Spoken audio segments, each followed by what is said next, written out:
Alors, on nous demande de déterminer la longueur du segment EF et de justifier. Si on fait un petit peu attention, si on regarde la face qui est devant nous, on repère ici quelque chose qui ressemble à la configuration de Thalès. Et effectivement, on va pouvoir utiliser le théorème de Thalès, puisque les deux plans, c'est-à-dire le plan situé ici et le plan situé ici, sont parallèles. Donc, ça veut dire que les droites EF et AB sont parallèles l'une à l'autre. Voici ce qu'il faut rédiger. Vous n'oubliez pas de rappeler l'alignement des points dans le même ordre que les autres. Ensuite, surtout, la condition pour utiliser le théorème de Thalès, c'est qu'il faut avoir des droites parallèles. J'ai expliqué tout à l'heure pourquoi, c'est parce qu'on a un plan qui est parallèle à la base. Et ensuite, vous citez le théorème de Thalès, et vous dites, d'après le théorème de Thalès, on a le rapport OE sur OA, qui est égal au rapport OF sur son équivalent dans le grand triangle OB, qui est égal à EF divisé par son équivalent dans le grand triangle AB. On note ça.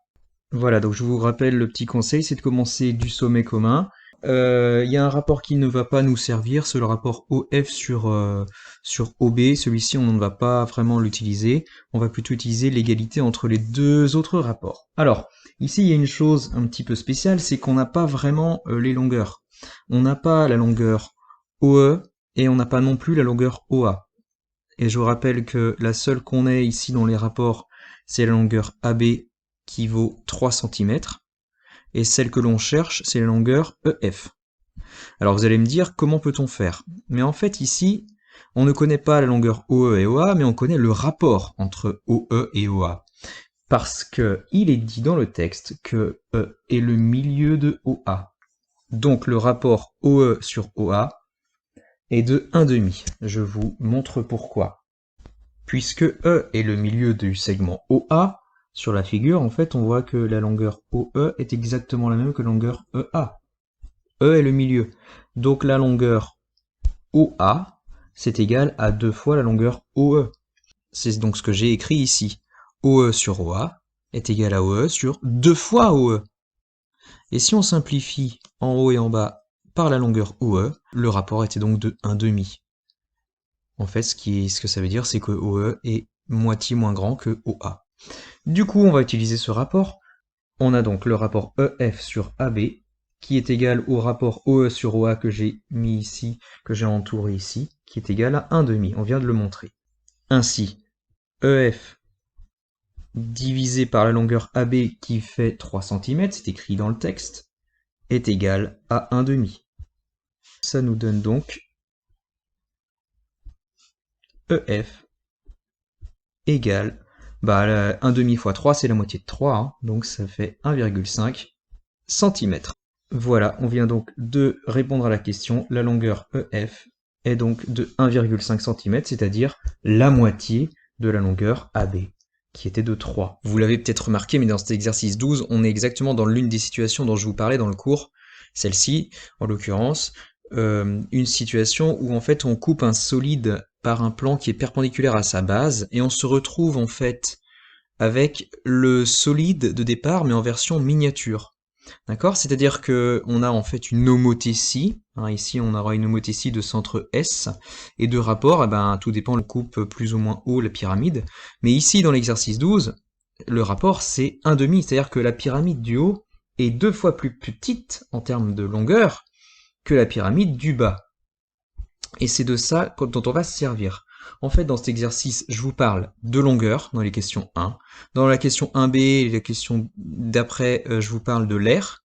Puis après, je vous parle du volume. D'accord? Et en plus, on sait que le rapport entre les deux est de 1,5. C'est-à-dire qu'on passe de la grande à la petite avec un rapport de 1,5, ou on pourrait dire qu'on passe de la petite à la grande avec un rapport de 2. Eh bien, on va se servir de ce qu'on a vu. Regardez. On va pouvoir se servir de ça. Alors en fait, dans cet exercice, on peut toujours se débrouiller sans, mais mon but c'est aussi de vous entraîner, parce que parfois on n'a pas d'informations, par exemple, sur la petite. On a des informations essentiellement sur la grande, et il faut savoir passer de la petite à la grande, ou inversement. Un rapport de 2 entre la petite pyramide et la grande pyramide signifie que pour passer d'une longueur dans la petite à sa longueur équivalente dans la grande, il faut multiplier cette longueur par 2. Ça veut dire aussi qu'en 2D, lorsqu'on s'intéresse aux aires, Eh bien, pour passer de l'aire de la petite à l'aire équivalente de la surface dans la grande, cette même surface, il faut multiplier par 2 puissance 2, c'est-à-dire 4. Et cela signifie aussi que en 3D, lorsqu'on s'intéresse au volume, eh bien le volume de la petite, pour passer du volume de la petite au volume de la grande pyramide, il faudra multiplier par 2 puissance 3, c'est-à-dire 2 fois 2 fois 2, c'est-à-dire 8. Alors en fait, ici dans l'exercice, nous ce qu'on veut, c'est plutôt aller dans l'autre sens. Non pas aller de la petite à la grande, mais plutôt aller de la grande à la petite, parce qu'on a plutôt des informations sur la grande.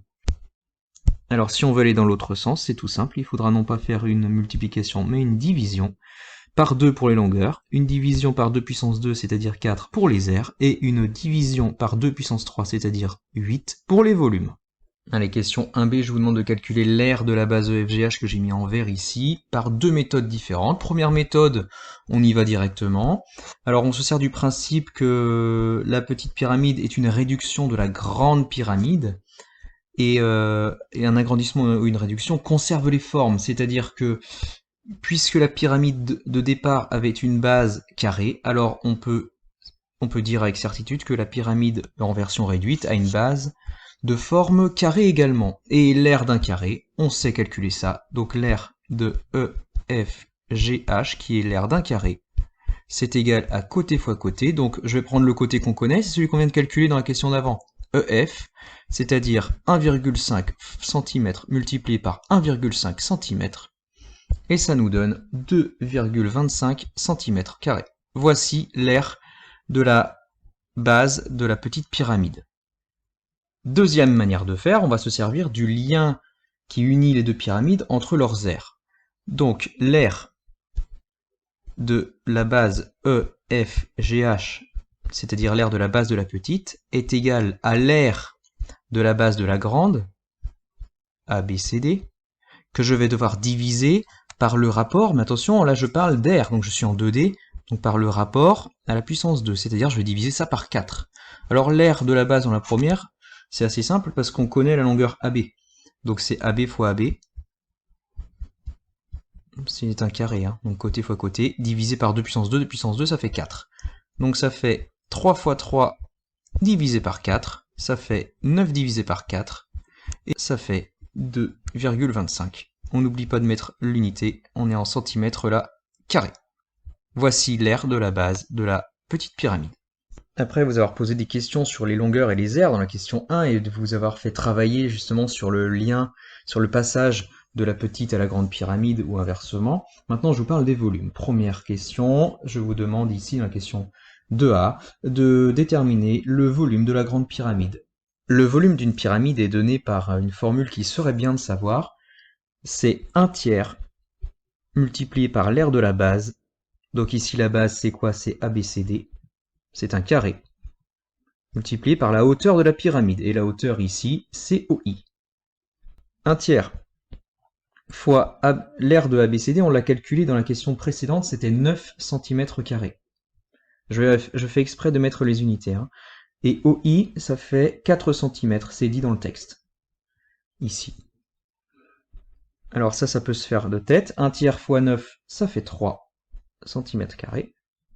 Le tiers de 9 cm², c'est 3 cm². Multiplié par 4 cm, et regardez bien ce qui se passe. 3 fois 4, ça fait 12.